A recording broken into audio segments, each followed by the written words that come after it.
press the bell icon on the YouTube app and never miss another update. A man is great by deeds, not by birth. व्यक्ति अपने कर्मों से महान बनता है, जन्म से नहीं। Good morning everyone, welcome to study with Aastha YouTube channel. यदि आप चैनल पर पहली बार विजिट कर रहे हो तो चैनल को सब्सक्राइब कर लीजिए और बेल आइकन को प्रेस कर लीजिए ताकि हमारी वीडियोस के रेगुलर नोटिफिकेशन आपके पास जाते रहें। और इस चैनल के माध्यम से हम विभिन्न प्रतियोगी परीक्षाओं के लिए सभी सब्जेक्ट की ऑनलाइन क्लासेस को प्रोवाइड करते हैं और आशा है कि आप वीडियो को शुरू से लेकर अंत तक देखेंगे। तो चलिए स्टार्ट करते हैं और वर्क एंड टाइम के इस लेक्चर को आगे बढ़ाते हैं और उसके कुछ और महत्वपूर्ण प्रश्नों पर चर्चा करते हैं। तो आज का पहला प्रश्न है कि ए तथा बी मिलकर किसी काम को 8 दिनों में समाप्त कर सकते हैं। बी तथा सी उसी काम को अलग अलग 12 दिनों में समाप्त कर सकते हैं। ए तथा बी 4 दिनों तक साथ काम करते हैं, उसके पश्चात ए काम छोड़ देता है। बी 2 दिन और काम करता है, उसके बाद वह भी काम छोड़ देता है। अब सी काम करना शुरू करता है और काम को खत्म करता है, तो सी कितने दिनों में काम को खत्म करेगा। अब देखिए सी कितने दिनों में काम खत्म करेगा, इसका मतलब है कि सी कितना काम करेगा और साथ में उसकी एक दिन की एफिशिएंसी मुझे मालूम होना चाहिए। ठीक है, तो इस आउटलाइन पर हम लोग काम करेंगे। देखिए ए और बी मिलकर किसी काम को 8 दिनों में समाप्त करते हैं। ए और बी मिलकर किसी काम को 8 दिनों में समाप्त करते हैं। साथ में बी और सी अलग अलग, देखिए बी इसी काम को 12 दिनों में समाप्त करता है और साथ में सी भी इसी काम को 12 दिनों में समाप्त करते हैं। ठीक है, तो पहले तो हम निकाल लेते हैं कि मेरे पास कुल काम कितना है। तो कुल काम मेरे पास हो जाएगा भाई 8, 12 और 12 का एलसीएम जो है 24 है। तो कुल कार्य मेरे पास कितना हो गया, 24 यूनिट हो गया। तो ए प्लस बी की संयुक्त क्षमता एक दिन की 3 यूनिट करने की है, 8 गुणे 3 24 होता है। बी की कार्य क्षमता 2 यूनिट पर डे होगी, तो वहीं सी की कार्य क्षमता 2 यूनिट पर डे होगी। ठीक है, तो आगे कह रहा है ए और बी 4 दिनों तक साथ काम करते हैं। तो पहले तो हम निकाल लेते हैं कि ए प्लस बी के 4 दिनों का कार्य, ए प्लस बी के 4 दिनों का काम निकाल लेते हैं। देखिए ए और बी की मैं बात कर रहा हूं, तो 4 दिनों में 4 गुणे 3 अर्थात 12 यूनिट ये काम कर ले जाएंगे। ठीक है, फिर आगे है 4 दिन काम करने के बाद ए काम छोड़ देता है और बी 2 दिन और काम करता है। तो देखिए बी के 2 दिनों का काम, बी के 2 दिनों का काम, तो बी के 2 दिनों का काम कितना हो जाएगा भाई, 2 गुणे यहां पर देखिए 2, 4 यूनिट काम हो जाएगा। ठीक है, 4 यूनिट हो गया। उसके बाद यह भी काम छोड़ देता है और सी से इस काम को करना स्टार्ट करता है, तो सी कितने दिनों में काम को खत्म कर पाएगा। देखिए थोड़ा सा हिंदी वर्जन में यहाँ पर समस्याएं हैं और इंग्लिश वर्जन में आप जाएंगे तो यहाँ पर लिखा है कि how many days will C required to finish the remaining work. Remaining work means आपसे पूछ रहा है कि भाई शेष काम कितने दिनों में खत्म कर पाएगा। तो देखिए पहली बात तो हम शेष काम निकाल लेते हैं। शेष काम 24 यूनिट मेरे पास कुल काम था, उसमें से 12 यूनिट ये काम हो गया और 4 यूनिट यहां पर, तो 12 4 16 यूनिट काम हो गया। तो अभी मेरे पास 8 यूनिट काम जो है वो शेष बचा हुआ है। तो रिमेनिंग वर्क 8 यूनिट है और इस रिमेनिंग वर्क को सी करेगा, कितने दिनों में करेगा ये हमें ज्ञात करना था। तो सी शेष कार्य अर्थात 8 यूनिट को अपनी कार्य क्षमता 2 यूनिट पर डे के हिसाब से करेगा। तो इसका मतलब है कि 4 डे में इस काम को समाप्त कर पाएगा। तो सी शेष काम को 4 दिनों में समाप्त कर पाएगा। तो इस क्वेश्चन में आपका जो राइट आंसर होगा वो डी ऑप्शन सही होगा। ठीक है, तो ऐसे हम इस क्वेश्चन को सॉल्व कर सकते हैं। नेक्स्ट क्वेश्चन है कि ए बी तथा सी एक काम को क्रमशः 6 दिनों 12 दिनों तथा 15 दिनों में पूरा कर सकते हैं। 1/8 भाग काम खत्म होने पर सी काम छोड़ देता है। शेष काम ए तथा बी पूरा करते हैं, तो शेष काम खत्म होने में कितना समय लगेगा। देखिए ए और बी के द्वारा शेष काम को पूरा करने में लगा समय आपसे ज्ञात करने को पूछा है। तो सबसे पहले ये ज्ञात करना है कि रिमेनिंग वर्क कितना है और साथ में ए और बी की एफिशिएंसी पर डे काम करने की कितना है। ठीक है, तो देखिए इस प्रश्न में आपसे कहा है कि ए बी और सी एक काम को क्रमशः 6 दिनों में 12 दिनों में तथा 15 दिनों में अलग अलग पूरा कर सकते हैं। तो ए इस काम को भी 6 दिनों में पूरा कर सकता है, बी इस काम को 12 दिनों में और सी इसी काम को 15 दिनों में अलग अलग पूरा कर सकते हैं, 6, 12 और 15 दिनों में। तो कुल कार्य मेरे पास कितना हो जाएगा, 12, 15 और 6 का एडिशन कितना होता है, 60 यूनिट हो जाएगा। तो 60 यूनिट जो है मेरे पास कुल कार्य होगा। अब ए की इफिशियंसी पर डे 10 यूनिट होगी, बी की इफिशियंसी पर डे 5 यूनिट होगी और वहीं सी की इफिशियंसी पर डे कितना हो जाएगा, 4 यूनिट हो जाएगा। ठीक है, तो देखिए आगे कह रहा है कि 1/8 भाग काम खत्म होने पर सी काम करना छोड़ देता है। तो कहने का मतलब ये है कि 1/8 भाग काम खत्म कर हो गया तो सी काम छोड़ देता है। तो पहले तो देख लेते हैं कि कितना काम ऐसा हुआ जिसमें सी पार्टिसिपेट करता रहा है। तो देखिए भाई 60 यूनिट काम का 1/8 भाग जिसमें सी कंटिन्यू लगा रहा है। ठीक है, कह रहा है कि 1/8 भाग कुल काम का खत्म हुआ तो सी काम करना छोड़ देता है। तो सी के रहते रहते काम कितना हुआ है, तो देखिए भाई यहां पर हो जाएगा 4 × 2 8 हो जाएगा और 4 से काटेंगे यहां पर तो 15 चौको 60, 4 दूनी 8 मीन्स 15/2 यूनिट जो है। ठीक है, 15/2 यूनिट काम जो है अभी क्या है हो गया है और शेष काम को ए और बी कितने दिनों में पूरा करेंगे आपसे पूछ रहा है। तो शेष काम कितना हो जाएगा आपका, शेष काम देखिए कुल काम मेरे पास 60 यूनिट था और 60 यूनिट में से सी के रहने पर 15/2 यूनिट काम हो गया है। तो यहां पर देखिए 60 × 2 120, 120 में से 15 घटाएंगे 105/2 यूनिट काम अभी भी मेरे पास बचा हुआ है।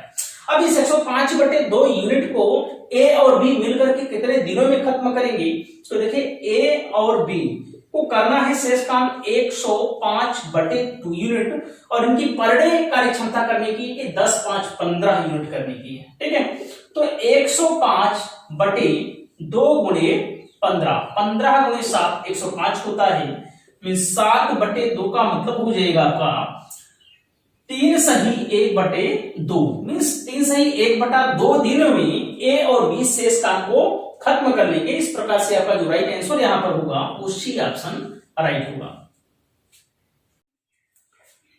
नेक्स्ट क्वेश्चन है 16 महिलाएं किसी काम को 12 दिनों में पूरा कर सकती हैं जबकि उसी काम को 12 पुरुष 8 दिनों में पूरा कर सकते हैं। 16 पुरुष काम करना शुरू करते हैं और 3 दिन के बाद 10 पुरुष काम छोड़ देते हैं और उनकी जगह 4 महिलाएं आ जाती हैं, तो शेष काम कितने दिनों में पूरा होगा। देखिए यहां पर पुरुष और महिलाओं की कार्य क्षमताओं पर आधारित ये प्रश्न है। तो पहले तो हम पुरुष और महिला के बीच में उनकी क्षमताओं का अनुपात ज्ञात करेंगे।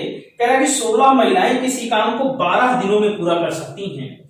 16 महिलाएं किसी काम को 12 दिनों में पूरा कर सकती हैं। तो भी मैंने आपको बताया था कि यदि यमोन आदमी किसी काम को D1 दिनों में करे तथा उसी काम को M2 आदमी D2 दिनों में करे तो उनके बीच में एक संबंध हो M1 D1 = M2 × D2 का होता है। ठीक है, तो मैं इसी फार्मूले का यूज करके आगे बढ़ रहा हूं। तो 16 वुमेन किसी काम को 12 दिनों में पूरा कर सकती हैं जबकि उसी काम को 12 पुरुष 12 मैन उसी काम को 8 दिनों में पूरा कर सकते हैं। देखिए 12 से 12 कैंसिल आउट हो जाएगा और 8 × 2 16 हो जाएगा। मीन्स 2 वुमेन जो है वो 1 मैन के इक्वल है या मैन अपान वुमेन = 2/1 होगा।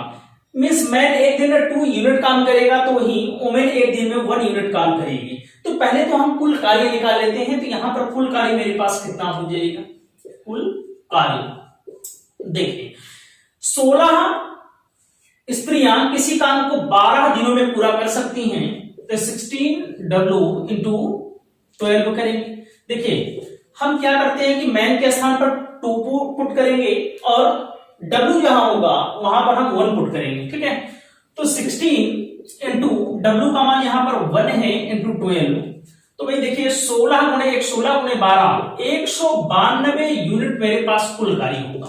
तो 192 यूनिट मेरे पास कुल कार्य है। अब कह रहा है कि 16 पुरुष काम करना शुरू करते हैं और 3 दिनों के बाद 10 पुरुष काम छोड़ देते हैं। इसका मतलब है कि प्रारंभिक 3 दिनों तक 16 पुरुष काम किए हैं।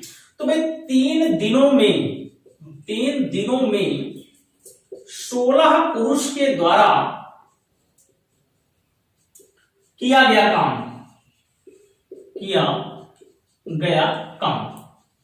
कितना हो जाएगा? 16 मैन के द्वारा 3 दिनों में किया गया कार्य। तो देखिए एक मैन जो है एक दिन में 2 यूनिट काम करता है, तो 16 मैन एक दिन में 16 गुणे 2 यूनिट काम कर लेंगे।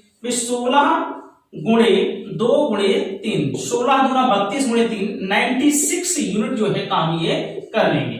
तो अब मेरे पास कितना हो जाएगा भाई? शेष काम कितना है? शेष काम पहले तो निकाल लेते हैं। 192 यूनिट कुल मेरे पास काम था, उसमें से 96 यूनिट काम हो गया, ठीक है। तो 96 गुणे 2 होता है 192, तो मींस अभी भी मेरे पास 96 यूनिट जो है वो काम बचा हुआ है, ठीक है। तो अब क्या होता है कि 3 दिन के बाद 10 पुरुष काम करना छोड़ देते हैं। तो 10 पुरुष काम करना छोड़ देते हैं, इसका मतलब पहले तो 16 पुरुष थे और बाद में 10 पुरुष काम करना छोड़ देते हैं।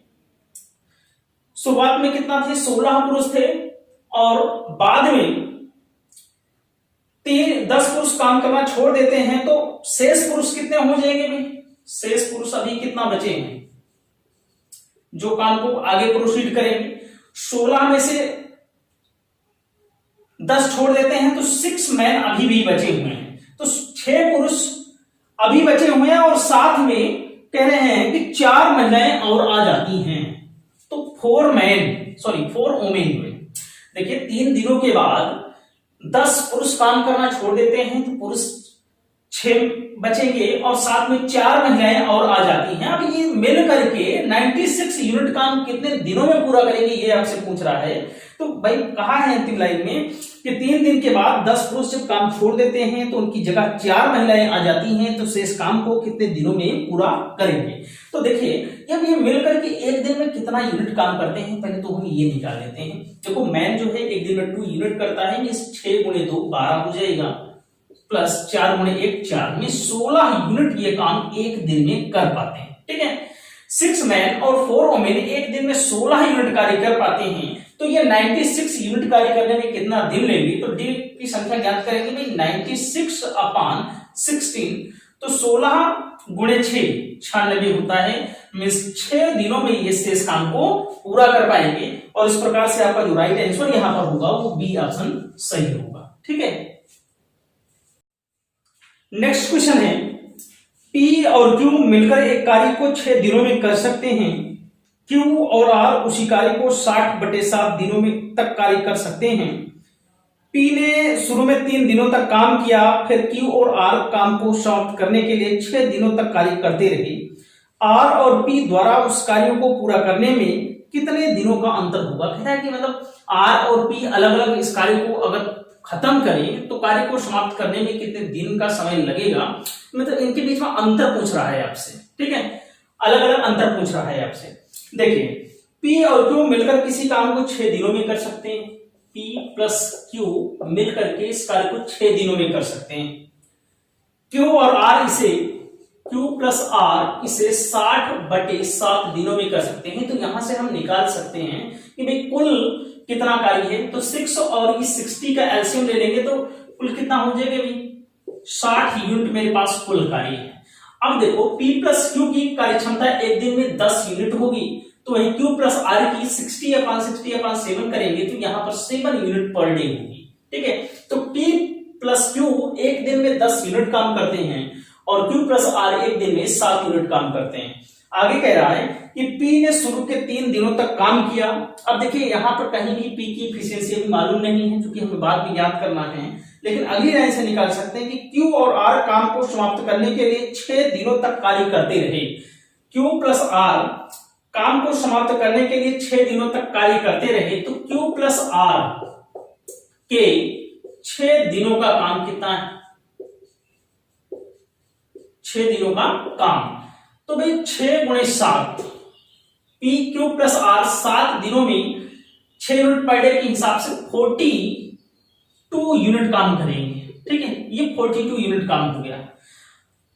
इसका मतलब है कि जो अभी भी शेष काम बचा है वो शुरुआती दिनों में P ने 3 दिनों में किया होगा, तो शेष काम कितना है? शेष काम निकाल लेते हैं। फिर शेष काम 60 यूनिट कुल काम है, उसमें से 42 यूनिट काम हो गया, तो अभी भी 18 यूनिट काम बचा है। और कहा गया था कि P शुरुआती 3 दिनों तक काम करता रहा, तो P 18 यूनिट काम किया 3 दिनों में, तो उसकी क्षमता कितनी है? तो P की क्षमता यहां पर ज्ञात कर लेंगे। देखो efficiency is equal to total work कितना है 18 यूनिट, उसे करने में कितना दिन लगा है 3। तो कहने का मतलब है कि P की इफिशियंसी 6 यूनिट पर डे है। तो P का तो हमें ज्ञात हो गया, और साथ में अभी हम R का और ज्ञात कर लें। तो देखिए यहां पर P प्लस Q संयुक्त रूप से कितना है, 10 यूनिट है। P प्लस Q 10 यूनिट है पर डे की इफिशियंसी, जिसमें से P अकेले कितना कर लेता है देख लीजिए आप, तो 6 कर लेता है। तो Q इज इक्वल टू कितना हो जाएगा, 10 में से 6 हम लेस करेंगे तो 4 यूनिट पर डे किसकी इफिशियंसी आ जाएगी, Q की। तो यहां से हम निकाल सकते हैं आगे कि भाई R की इफिशियंसी कितनी होगी। तो देखो Q प्लस R कितना दिया है, 7 यूनिट दिया है, ठीक है। तो R की इफिशियंसी कितना हो जाएगी, Q 4 इसमें से कर लेता है, तो 7 - 4 that means 3 unit per day.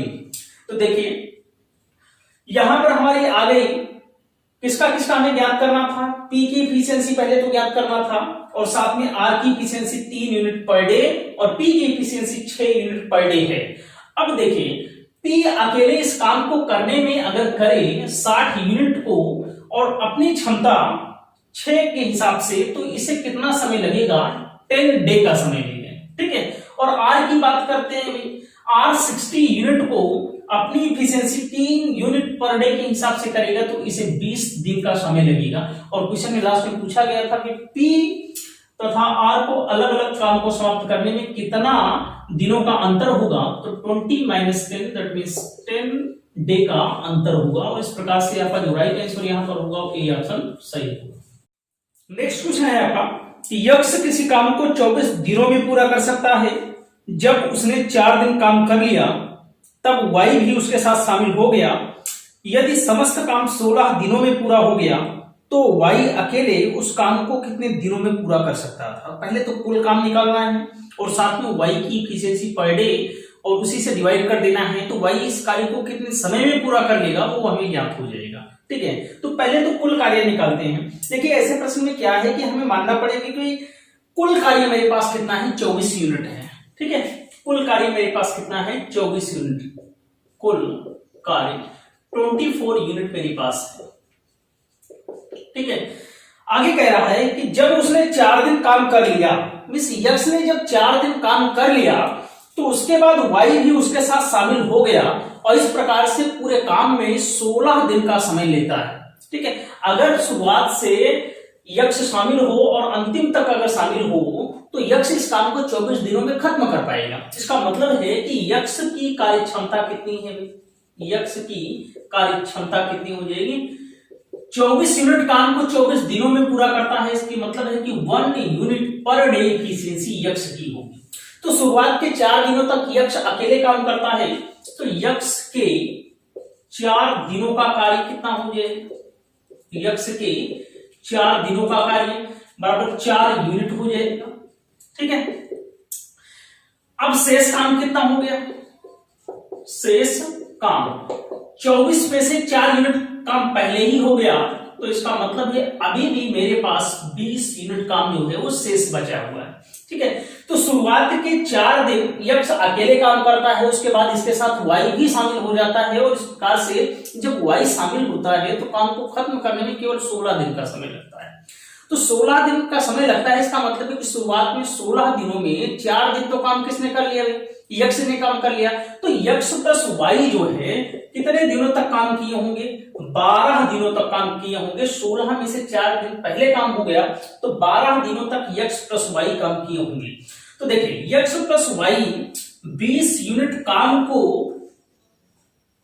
12 दिनों में समाप्त करते हैं। इसका मतलब है कि इनकी जो कार्य क्षमता यक्ष प्लस Y की आएगी वो देखिए 5 × 4 सॉरी 4 × 5 = 20 होता है और 4 × 3 = 12 मींस 5/3 यूनिट पर डे हो, ठीक। तो देखो यक्ष प्लस Y की इफिशियंसी जो है वो 5/3 यूनिट पर डे है, जिसमें यक्स की कार्य क्षमता 1 यूनिट पहले ही है, तो वाई की कार्य क्षमता कितनी हो जाएगी? 5/3 - 1, इसका मतलब है कि 2/3। तो वाई एक दिन में 2/3 यूनिट काम करेगा। तो कह रहे हैं कि पूरे काम को जो वाई करे तो इस काम को कितने दिनों में खत्म कर पाएगा? तो वाई कुल काम 24 यूनिट को अपनी इफिशियंसी 2/3 के साथ काम करे। तो देखिए भी ये कितना हो जाएगा? 24 गुणे 3/2। तो 2 यहां से भी 12 आ जाएगा, 12 दूना 24, 12 गुणे 3 कितना हो जाएगा? 36 दिनों में इस काम को पूरा कर पाएगा। तो वाई अकेले अगर शुरू से अंत तक काम करे तो इस काम को 36 दिनों में समाप्त कर पाएगा। और इस प्रकार से आपका जो राइट आंसर यहां पर होगा वो बी ऑप्शन होगा, 36 डेज। आइए इस प्रश्न को सॉल्व करने का हम आपको दूसरा मेथड बताते हैं। देखिए इस क्वेश्चन में कहा गया है कि यदि यक्ष शुरू से लेकर अंत तक काम करेगा तो इस काम को 24 दिनों में समाप्त कर पाएगा, लेकिन शुरुआत के 4 दिनों तक यक्ष काम करता है। इसका मतलब है कि बाद के 20 दिनों तक यक्ष काम नहीं करता है। अगर शेष कार्य को यक्ष रह करके 20 दिनों में समाप्त कर पाए, देखो मैं शेष काम निकाल रहा हूं कि 20 दिन का कार्य जो है अभी बचा हुआ है और यक्ष की इफिशियंसी यक्ष डे पर डे है, तो हम यहां पर कर सकते हैं कि कुल कार्य मेरे पास कितना हो जाएगा जो शेष है वो यक्ष गुणे 20। ठीक है, अब देखिए अगर कार्य 16 दिन में समाप्त हो रहा है, मीन्स शुरुआत के 4 दिन में यक्ष काम खत्म करके और वाई भी उसके साथ शामिल हो जाता है तो काम 16 दिनों में खत्म हो जाता है। इसका मतलब है कि शुरुआत के 4 दिन तक यक्ष अकेले काम करता है, तो अभी भी मेरे पास 12 दिनों का काम शेष बचा हुआ होता है और इस 12 दिन के काम को यक्ष प्लस वाई जो है करते हैं, तो कुल काम रिमेनिंग कितना हो जाएगा? X plus y into 12। ये भी शेष काम है और ये भी शेष काम है। तो यक्ष 20 दिनों में जितना काम करता है वही एक्स प्लस वाई मिलकर के 12 दिनों में काम को पूरा करते हैं। तो देखें यहां पर भाई 4 गुणे 5 20, 4 गुणे 3 12 होता है, means 5x is equal to 3x plus 3y। तो यहां पर 2x is equal to 3y होगा, या आप कह सकते हैं कि x upon y is equal to 3/2। तो x की इफिशियंसी पर डे 3 यूनिट होगी, तो वहीं y की इफिशियंसी पर डे 2 यूनिट होगी। तो देखिए कुल कार्य यहां से निकाल लेते हैं। पहली लाइन में आपसे कहा गया है कि यक्ष किसी कार्य को 24 दिनों में खत्म कर पाता है, तो कुल कार्य कितना हो जाएगा भाई? 24 गुणे 3 अर्थात 72 यूनिट मेरे पास क्या हो जाएगा? कुल काम।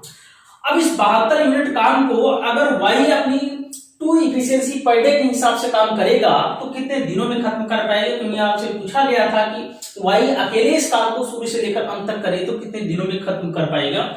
तो 72 यूनिट करना है, उसको 2 यूनिट पर डे के हिसाब से कितना दिन लगेगा? 36 दिन लगेगा। तो इस क्वेश्चन को सॉल्व करने का ये भी एक मेथड है, इसको आप बढ़िया से समझ लीजिएगा। नेक्स्ट क्वेश्चन है, ए, बी तथा सी ने 1800 रुपए का एक काम खत्म किया। ए ने 6 दिन काम किया, बी ने 4 दिन काम किया तथा सी ने 9 दिन काम किया। यदि उनके दैनिक मजदूरी का अनुपात 5:6:4 है तो ए को कितने रुपए मिलेंगे? ये क्वेश्चन आपसे पूछा गया है। तो देखिए अगर ए, बी और सी तीनों मिलकर के काम करते हैं तो इन्हें 1800 रुपए पर अपॉइंट किया गया है, इतने में ये काम करेंगे। कह रहा है कि ए 6 दिनों तक काम किया, बी ने 4 दिनों तक काम किया। देखिए ए, बी और सी की हम बात करते हैं, कितने कितने दिनों तक काम करते हैं? तो ये दिन 4 दिन, ए ने 6 दिन काम किया, बी ने 4 दिन काम किया, तो वहीं सी ने 9 दिन काम किया। और इनके प्रतिदिन दैनिक मजदूरी का अनुपात कितना है? मजदूरी की बात करते हैं तो मजदूरी जो है 5:6:4 के अनुपात में है। ठीक है, तो एक 6 दिन काम करता है और एक दिन में वो 5 यूनिट मजदूरी पाता है, तो कुल मजदूरी कितना पाएगा? पहले तो हम ये देख लेते हैं, कुल मजदूरी की बात करते हैं तो 6 गुणे 5 अर्थात 30 यूनिट मजदूरी पाएगा। देखिए बी 4 दिनों तक काम करता है और एक दिन में वो 6 यूनिट मजदूरी पाता है, तो 6 गुणे 4 अर्थात 24 यूनिट मजदूरी पाएगा। और यहां पर सी 9 गुणे 4 36 यूनिट मजदूरी पाएगा। मीन्स इनके बीच में कुल मजदूरी का अनुपात 30:24:36 का अनुपात है। तो कि देखिए 6 गुणे 5 30, 6 गुणे 4 24, 6 गुणे 6 36 हो जाएगा। तो इनके बीच में मजदूरी का कुल अनुपात अब देखो भाई सरलतम रूप में 5:4:6 आएगा और कुल मजदूरी की यूनिट कितनी हो जाएगी 5 4 9 और 6 15 यूनिट हो गया। और ये 15 यूनिट इन तीनों की संयुक्त मजदूरी है और संयुक्त मजदूरी 1800 रुपए दी गई है। तो मीन्स 15 यूनिट आप कह सकते हैं 1800 रुपए के बराबर है। तो प्रत्येक एक यूनिट जो है वो 120 के बराबर होगी। कह रहा है कि एक कितने रुपए पाएगा। तो देखिए एक यूनिट का मान 120, तो 5 यूनिट का मान कितना हो जाएगा 12 गुणे 5 60 अर्थात 600 रुपए ए पाएगा। तो ए की मजदूरी जो है वो 600 रुपया होगी। तो इस प्रकार से आपका इस क्वेश्चन में बी ऑप्शन राइट है। यदि आज का लेक्चर पसंद आया हो तो लाइक जरूर कीजिएगा, ज्यादा से ज्यादा कमेंट कीजिए ताकि हमारा मनोबल भी बढ़ता रहे कि हम आपके लिए और अच्छी अच्छी वीडियो क्रिएट कर सकें। यदि चैनल पर पहली बार आए हो तो चैनल को सब्सक्राइब जरूर कर लीजिएगा और थैंक यू सो मच। जय Hind. Press the bell icon on the YouTube app and never miss another update.